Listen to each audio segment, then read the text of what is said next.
Audio Jungle.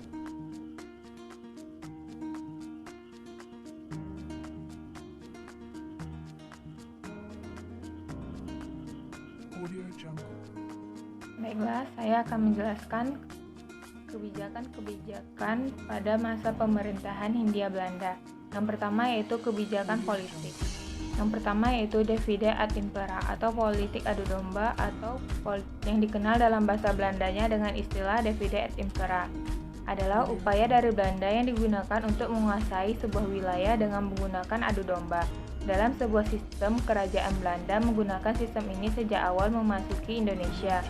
Zaman VOC ke Hindia Belanda, politik divide et impera adalah Belanda untuk mengendalikan tanah jajahan. Politik divide et impera ini cukup efektif untuk mencegah bersatunya dan kebangkitan pribumi yang berpotensi mengancam pendudukan Belanda, sehingga dalam praktiknya pribumi melawan pribumi demi kepentingan dan ambisi pribadi. Contoh korban politik divide et impera yaitu Sultan Haji, kisah perang Padri, dan kisah perjuangan Pangeran Antasari.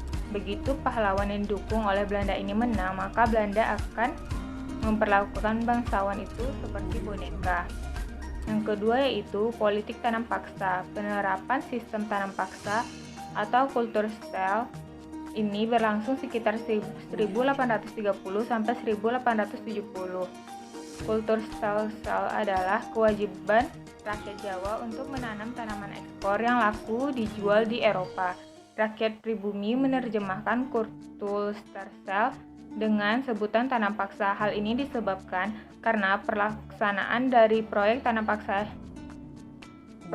paksa dilakukan dengan cara-cara yang paksa. Pelanggarnya dapat dihukum hukuman fisik yang amat berat. Jenis-jenis tanaman yang wajib ditanam yaitu tebu, nila, teh, tembakau, kayu manis, kapas, marica, dan kopi. Menurut Van de Bos, kultur stel ini didasarkan atas hukum adat yang menyatakan bahwa barang siapa yang berkuasa di suatu daerah yang memiliki tanah dan penduduknya. Karena raja-raja di Indonesia sudah takluk kepada Belanda, maka Belanda menganggap dirinya sebagai pengganti raja-raja tersebut. Oleh karena itu, penduduk harus menyerahkan sebagian hasil tanah mereka kepada Belanda. Yang ketiga yaitu politik liberal.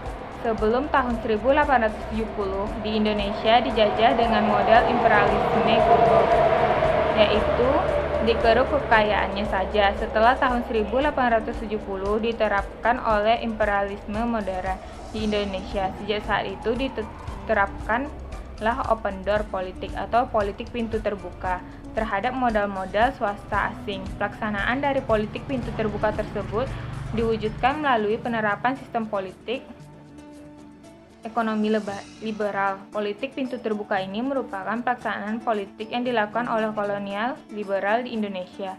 Pada politik pintu terbuka ini, golongan liberal Belanda memiliki pendapat bahwa kegiatan ekonomi yang ada di Indonesia harus ditangani oleh pihak lain.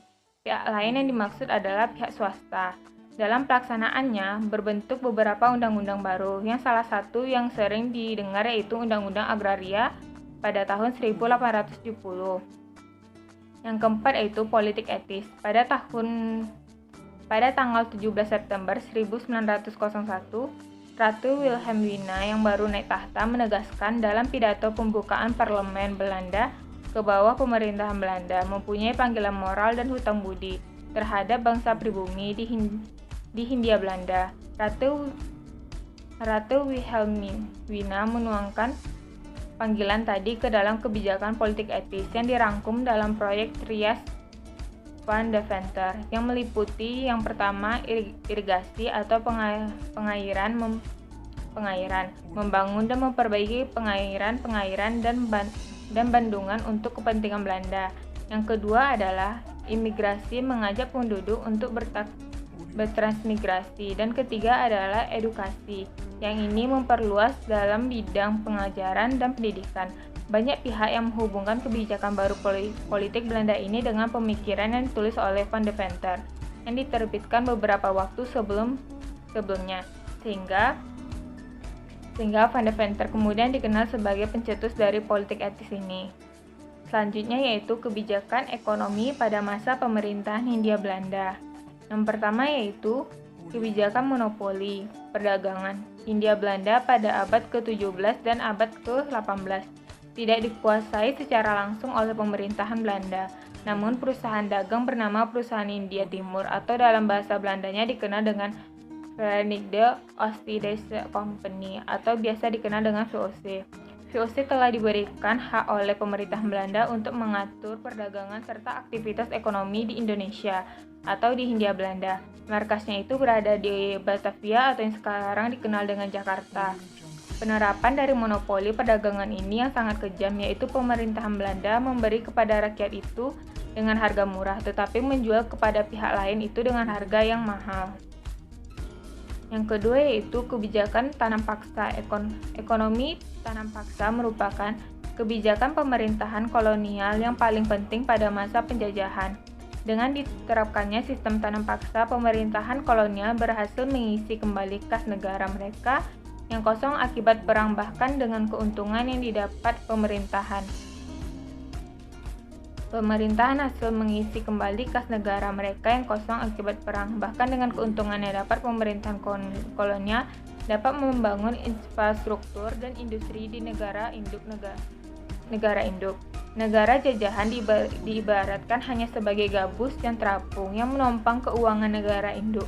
Namun seiring berjalannya waktu, dikarenakan tuntutan orang-orang liberal dan sosialis di parlemen Belanda membuat program ini dikurangi dan dihentikan secara bertahap. Yang ketiga yaitu ekonomi liberal. Ekonomi liberal adalah kebijakan Hindia Belanda pada tahun 1870 sampai 1900-an yang memiliki ciri yaitu adanya perusahaan swasta menguasai sumber-sumber pertanian, perkebunan Hindia Belanda. Kebijakan liberal ini menggantikan kebijakan Kulturstelsel yang dinilai sangat menyengsarakan rakyat. Tetapi pada kenyataannya, kebijakan liberal ini malah semakin mengeksploitasi sumber daya alam dan sumber daya manusia. Kayaknya, sedangkan pemerintahan dan pihak swasta menikmati kebijakan ekonomi liberal ini. Selanjutnya yaitu perubahan sosial dan budaya pada masa pemerintahan Hindia Belanda. Pertama, dalam bidang bahasa atau muncul kosakata baru. Pada saat pemerintah Hindia Belanda, ini banyak kata-kata serapan dari bahasa Belanda ke bahasa Indonesia. Yang kedua adalah dalam kesenian atau seni tari, yaitu muncul seni tari atau tari tradisi internasional seperti dansa. Dan yang ketiga yaitu arsitektur bangunan. Dalam arsitektur bangunan yang muncul struktur bangunan yang menyerupai bangunan Belanda, seperti pada bangunan Kota Tua, bangunan Lawang Sewu di Kota Semarang yang bergaya arsitektur Belanda. Yang keempat adalah agama. Sebelum masuknya pemerintah Hindia Belanda, ini masyarakat masih menganut ajaran agama Hindu-Buddha.